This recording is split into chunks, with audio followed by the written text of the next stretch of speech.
I never thought love could feel like a curse until the day she walked away and took my world with her. The night still haunts me. The way she looked at me cold, distant, like a stranger. The way her lips trembled, but not out of hesitation, out of finality. I remember every single word she said, every pause, every breath. I'm sorry, but I can't do this anymore. At first, I laughed, thinking it was a cruel joke. We had been together for 5 years through storms and sunshine, through late-night fights and early morning apologies. She was my home, my safe place, my everything. And yet, in that moment, she looked at me like I was nothing. "You can't be serious." My voice had cracked, my hands reaching for her, but she stepped back like my touch would burn her. "I've made my decision." And then, she dropped the bombshell. "There's someone else." A silence heavier than death settled between us. The world blurred, my chest tightened, my heart shattered. Someone else? No, this wasn't real. This wasn't happening. "You're lying," I whispered, my throat dry, my mind refusing to accept the reality staring me in the face. She wasn't. And in the next few seconds, she proved it in a way that destroyed me. She turned around, and he was standing there, waiting for her. My knees went weak. My fists clenched. My breath came in sharp, painful gasps. I wanted to scream. I wanted to beg. I wanted to tear the entire world apart. But all I could do was watch. And then, in the cruelest moment of my life, she walked away with him, without looking back, leaving me standing there, drowning in a love that had just been ripped away from me. I still remember the first time I saw Isla. It wasn't like one of those fairy tale moments where everything slows down and violins start playing in the background. No, it was real, raw, and electric. We were in college, two strangers in a world too big for us. And yet, when our eyes met across the crowded library, something just clicked. She had that kind of Smoletha kind that made you forget whatever you were thinking. Her laughter had this effortless charm, like she was in on some cosmic joke the rest of us weren't. I was nothing special, just an ordinary guy with big dreams and a heart too eager to love. But for some reason, she chose me. And just like that, my world changed. For 5 years, Isla and I were inseparable. We built a life together, piece by piece. From sneaking into movies to staying up late talking about everything and nothing. From celebrating our little victory's May 1st promotion, her art exhibit, to picking out furniture for the tiny apartment we called home. She was my home. But looking back, I should have seen the signs. The small shifts, the silences that lasted a second too long.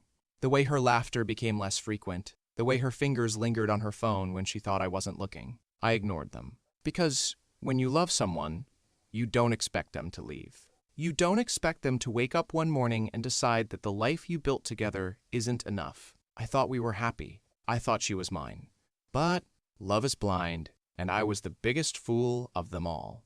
And by the time I realized it, she was already slipping away. It started with a whisper of doubt. Small, insignificant. The kind you push aside because you don't want to believe it. Isla had been acting differently, for weeks distracted, lost in her thoughts, her phone always just a little too close, her smiles feeling forced. At first, I told myself it was nothing. Maybe she was stressed. Maybe work was getting to her. But then, one night, everything changed. It was late past midnight hand. I woke up to the faint glow of her phone screen. She was sitting on the edge of the bed, back turned to me, fingers moving quickly. I didn't say anything at first, just watched. There was something in her posture tense, secretive. And then, just as I shifted slightly, her head snapped toward me, eyes wide, like she'd been caught doing something she wasn't supposed to. "Who are you texting?" My voice was hoarse from sleep, but inside, my heart was racing. She hesitated. A second too long. No one. Just a friend. A friend. I should have let go. Should have trusted her. But something in my gut twisted, screaming at me that this wasn't just a friend. The next day, the feeling wouldn't leave me. So, I did something I never thought I'd do. I checked her phone. I know I hated myself for it even as I unlocked the screen. But the moment I saw his name, my stomach dropped. I knew that name. I had heard it before, in passing. A coworker, she had said. Just a guy from work. But what kind of coworker sends heart emojis at 2 a.m.? My fingers tightened around the phone. The messages weren't explicit no confessions, no clear betrayal, but they didn't have to be. The undertone was there. The late-night conversations, the inside jokes, the kind of teasing that wasn't meant for just friends. I put the phone down, my chest tight. Maybe I was overreacting. Maybe it was nothing. But deep down, I knew. Something was happening. Something was slipping out of my hands. And I wasn't sure if I could stop it. I stared at the screen, the glow of the messages burning into my eyes. Heart emojis, late-night texts, inside jokes. This wasn't nothing. But was it something? My hands were trembling as I placed her phone back on the nightstand, exactly where it had been. I lay back down, closing my eyes, pretending I hadn't seen anything, pretending I wasn't falling apart. It's just a friend, she had said. But friends don't text at 2 a.m., do they? Friends don't make you hesitate when you're asked about them. A war raged inside me. Should I confront her? Should I pretend I never saw it? Would she admit it if I asked? Or would she lie, and would I believe her? I turned to look at her, sleeping peacefully beside me, wrapped in the same silence that was slowly destroying me. I wanted to shake her awake and demand answers. I wanted to rewind time to when she only had eyes for me. I wanted to pretend everything was okay, but I couldn't. The next morning, I watched her carefully, searching for signs. Maybe a flicker of guilt in her eyes, a hesitation in her movements. But she smiled at me like nothing was wrong, kissed my cheek, told me she loved me. And I almost believed her. Almost. But when she picked up her phone later that day, turning slightly away from me, typing a little too fasty, the doubt came crashing back.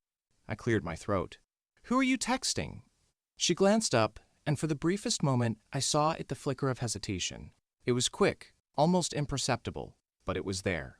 Just Arav. He's asking about the project deadline. She said it so casually, so effortlessly, but my gut twisted. You talk to him a lot, I said, forcing a smile. She shrugged. We work together. It's normal. Normal. Was it? Or was I just too blind to see the truth staring me in the face?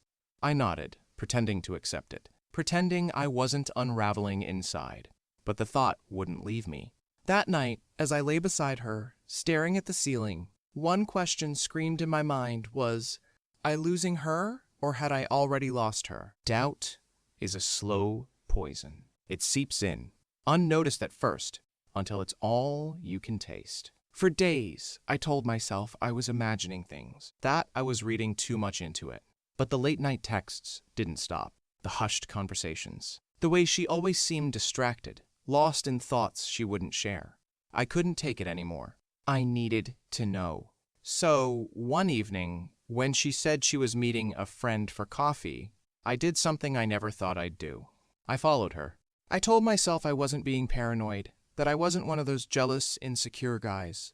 I just needed proof one way or another. My heart pounded as I parked across the street from the cafe, my fingers gripping the steering wheel so tight my knuckles turned white. And then I saw her, Isla, sitting by the window, smiling, and across from Hirarav. Something inside me snapped. It wasn't just a friendly conversation. I knew Ayla better than she knew herself. And the way she looked at him, that's how she used to look at me. I watched as he reached across the table, brushing his fingers lightly over hers. She didn't pull away. I felt like I was going to be sick. A part of me wanted to burst through the doors, to demand answers, to tear this entire illusion apart. But another part of me, the broken, terrified part, was too afraid of the truth. I didn't even realize I was shaking until my phone slipped from my grip and hit the car floor with a dull thud. And that's when it happened. Isla's eyes flicked up. For a second, I thought she saw me. But no, she was staring at her phone, lips slightly parted, her face draining of color. She looked at Arav, said something. He nodded.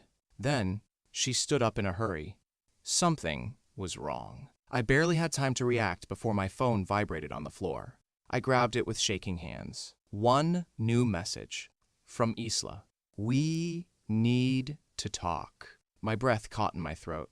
I didn't know whether to feel relieved or completely terrified, because whatever she was about to tell me, I wasn't ready for it. I sat in our apartment, my hands clasped together so tightly that my knuckles ached. Isla's message echoed in my mind.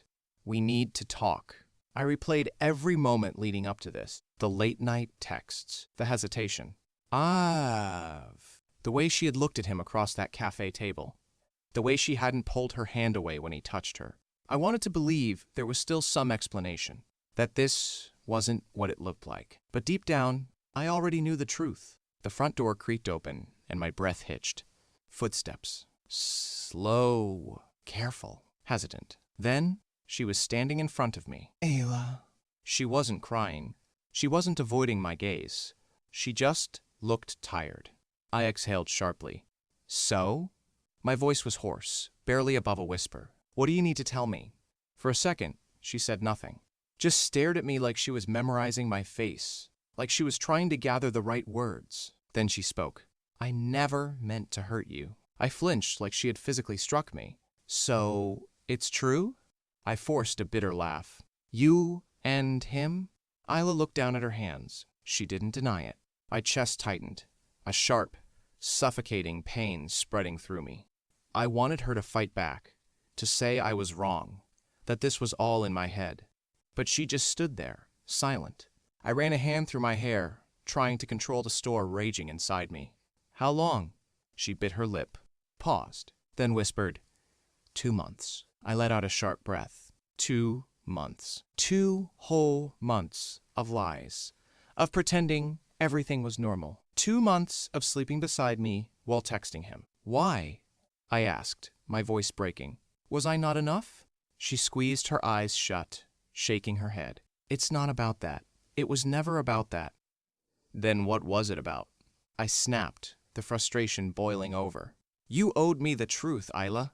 Her eyes snapped open, filled with something I couldn't quite read. I tried, she whispered. I tried to love you the same way I used to, but something changed. I changed, and I didn't know how to tell you without breaking you. My fists clenched.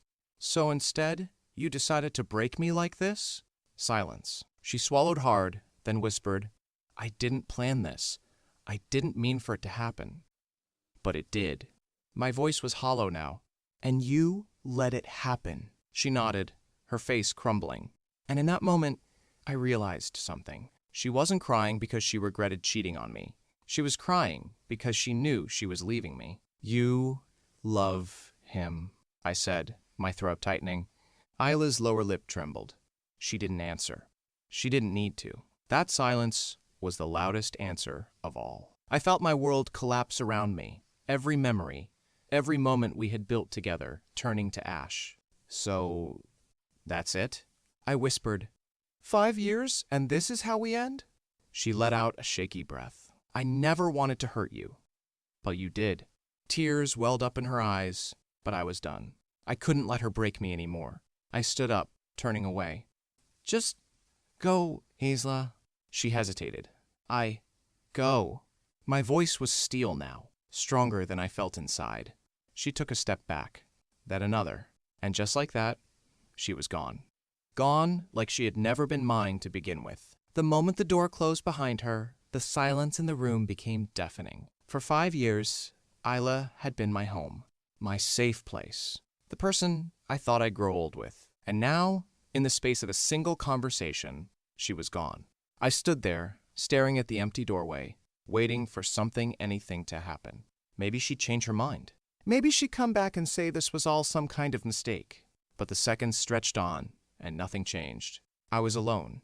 Truly, utterly alone. The next few days passed in a blur. I moved like a ghost through my own life, waking up in an empty bed, making coffee for 2, only to remember it was just me now. Seeing her clothes still in the closet, her perfume still lingering in the air, everything reminded me of her. I thought about throwing her things out, erasing every trace of her from my life, but I couldn't.